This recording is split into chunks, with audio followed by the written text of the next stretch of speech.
کرسی پر بیٹھ کے کہا بتا شہید کی قبر کون سی ہے؟ تو مسلمان رو کے کہنے لگا جج صاحب یہ رونا شہداء زیادہ تھے قبریں زمین کم تھی اس لیے ہم نے ایک ایک قبر میں تین تین چار چار شہداء کو اس میں دفن کیا. کہا جو بھی کچھ ہے کھول کر کے دکھاؤ.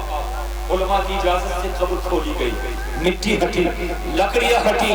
تو جج ہی نے نہیں بلکہ جتنے تمام لوگ وہاں موجود تھے سب نے دیکھا تھا 3 مہینے 9 دن ہونے کے باوجود کوئی بھی بچہ مرا نہیں تھا, سارے کے سارے قبر میں زندہ. آپ سبھی حضرات سننے کے لیے تیار ہیں؟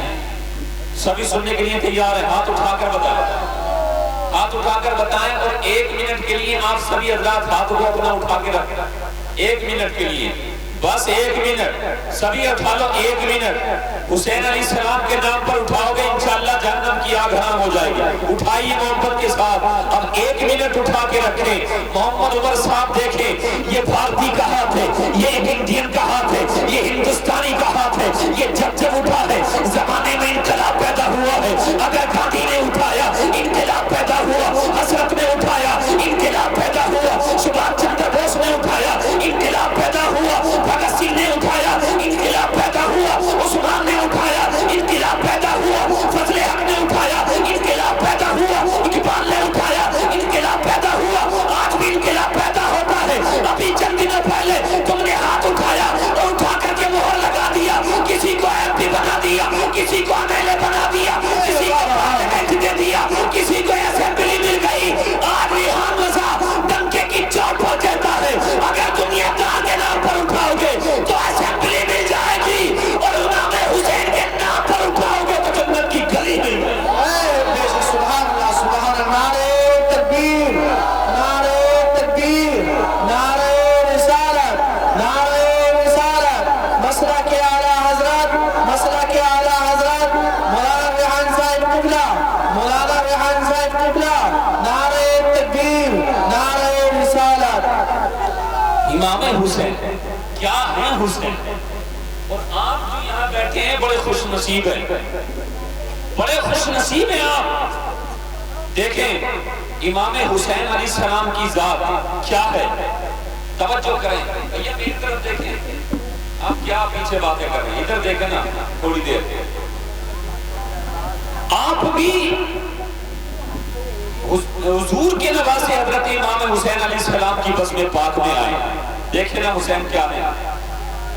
آج پوری دنیا کا آپ سروے کر لیں, لکھنؤ سے کاکوری تک, کشمیر سے کنیا کماری تک, امریکہ سے لے کر بیسی تک, کوئی بھی عورت ایسی نہیں ہو سکتی جو مسلمان ہو, کسی امید سے نہ ہو, حمل سے نہ ہو, اور نماز پورا مہینہ لگاتار پڑھتی ہو.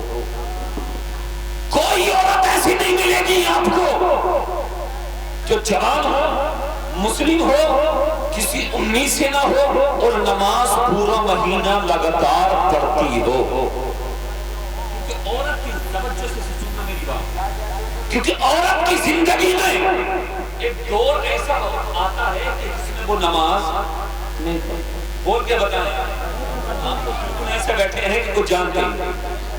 ایسا دور آتا ہے کہ وہ نماز نہیں پڑھ سکتی. 3 دن 5 دن 7 دن یا 9 دن کے بعد میں غسل کرنے کے بعد پھر وہ نماز کا سلسلہ شروع کرتی ہے. نماز کا سلسلہ پھر سے شروع کرتی ہے, اور ان دنوں میں جو نمازیں اس کی رہتی ہیں وہ نمازیں بھی معاف ہیں, ان کی قضا بھی نہیں. تو کوئی عورت ایسی نہیں, اگر یہ وقت کی رابعہ بصریہ بھی کیوں نہ ہو, کیونکہ جو مانے صلاۃ دنیا کے کسی کونے پر ایسی عورت آپ کو نہیں مل سکتی. لیکن ایک خاتون اسی دھرتی پر, اسی آسمان کے نیچے, اسی زمین و آسمان کے مابین ایک خاتون ایسی تھی جو مہینے کے لگاتار 30 دن نماز پڑھتی تھی. اس خاتون کا, اس سیدہ طیبہ طاہرہ عابدہ زاہدہ کا نام حضرت فاطمہ الزہرا. اللہ سبحان اللہ. 1 مہینے کے 30 دن، 2 مہینے کے 60 دن اور 3 مہینے کے 90 دن لگاتار نماز پڑھتی تھی.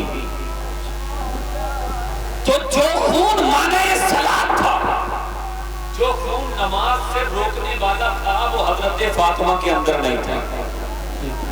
اگر ہوتا تو حضرت فاطمہ کو بھی نماز کے لیے رکنا پڑتا. لیکن میرے مولا وہ خون تو بڑا ضروری خون ہے، وہی خون تو پردان ہے ماں کا بچے پر، وہی خون تو احسان ہے ماں کا بچے پر. جب کوئی عورت حاملہ ہو جاتی ہے تو جو خون ہر مہینے خارج ہوتا تھا، جب کوئی خاتون حمل سے ہو جاتی ہے تو وہ خارج ہونے والا خون بچے کی طرف ڈائیورٹ کر دیا جاتا ہے. اب اس سے بچے کے اعضائے بدن بنتے ہیں، دل گردہ کڈنی ضرورت کی چیزیں اسی خون سے بنتی ہیں. اس لیے 9 ماہ تک خون نہیں آتا. اللہ اکبر. میں کہنا یہ چاہتا ہوں کہ جب حضرت فاطمہ الزہرا رضی اللہ تعالیٰ کے جس میں پاک میں وہ خون نہیں تھا جس سے بچے بنتے ہیں، تو جب امام حسن حضرت امام حسین فاطمہ کے شکم میں آئے، فاطمہ کے پیٹ میں آئے، تو بتائیے جب وہ خون فاطمہ کے اندر نہیں تھا جو سے بچے بنتے ہیں، تو بتا امام حسین کس میٹیریل سے بنے، کس چیز سے بنے؟ ارے وہ کیا بتائیں گے جن کے تمام عقائد ایک نالے میں پٹے پڑے ہو. بتایا بھی تو بریلی کے احمد رضا نے بتایا، پکار کر کہتے ہیں یا رسول اللہ تیری نسل پاک ہوئے بچہ بچہ نور کا، تو ہے نور تیرا سب ہے. سبحان اللہ سبحان اللہ. نعرہ تکبیر، نعرہ رسالت، نعرہ رسالت. مسئلہ کے اعلیٰ حضرت، مسئلہ کے اعلیٰ حضرت. نعرہ تکبیر، نعرہ رسالت.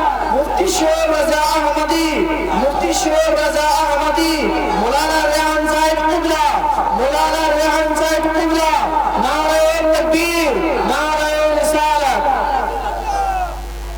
ماشاءاللہ آپ چہرے کی زیارت آپ کر ہی رہے ہیں. انشاءاللہ میرے بعد بڑے جاندار اور شاندار خطابات آپ کو سماعت کرنے، بس تھوڑی دیر کے لیے مجھے برداشت کر لیں گے برداشت انشاءاللہ.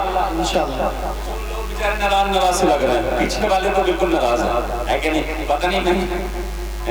بہرحال یہ حسین کی محفل ہے، محبت سے سارا مجمع بولے سبحان اللہ، سبحان اللہ، اور بلند آواز سے کہیں سبحان اللہ. سبحان اللہ. اتنا نورانی چہرہ ہے، آپ زیارت کریں اور انشاءاللہ سنتے بھی رہیں. دیکھیں یہی ہندوستان ہے، یہی ہندوستان ہے. ضلع جون پور ہے، شہر مچھلی شہر ہے.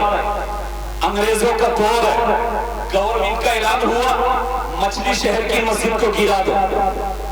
پڑھے لکھے لوگوں کا گاؤں، جج، بیرسٹر، ڈاکٹر، پروفیسر، انجینئر، لیکچرروں کا گاؤں، سب کے سب مسلمان. قانون کے مطابق عمل کیا، قانون کے مطابق عمل کیا، اور کوئی بھی سزا بالغ کو دی جاتی ہے، نابالغ کو کوئی سزا نہیں دی جاتی. لہذا جتنے بالغ ہیں گاؤں چھوڑ دو، جتنے نابالغ ہیں سب کو مسجد کے اندر بھر دو. جتنے نابالغ تھے سب کو مسجد کے اندر بھر دیا گیا. یہ انٹرنیشنل پینل کوڈ ہے کہ نابالغوں کو کوئی سزا نہیں دی جاتی. بڑے لکھے لوگ تھے، لیکن ان انگریزوں کو کیا پتا جن کے یہاں یہ پتا نہیں کہ حرامی کتنے اور حلالی کتنے. ان کو کیا پتا اولاد کی محبت کیا ہوتی ہے. 319 لڑکے اور لڑکیاں مسجد کے اندر، چھوٹے چھوٹے 319 توپ کے گولے باغی گئے، اور جتنے بچے اور بچیاں تھے سارے اس کے اندر شہید ہو گئے.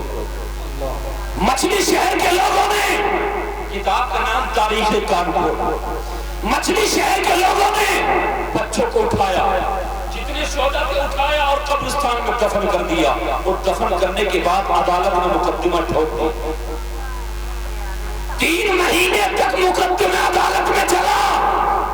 3 مہینے کے بعد جج اپنی کرسی پر بیٹھ کر ہاتھ میں قلم لیتا ہے. محبت سے بولو یا اور زور سے بولو سبحان اللہ. 3 مہینے کے بعد ہاتھ میں قلم جج نے اٹھایا اور کہتا مسلمانوں تم سے پوچھنا ہے، بتاؤ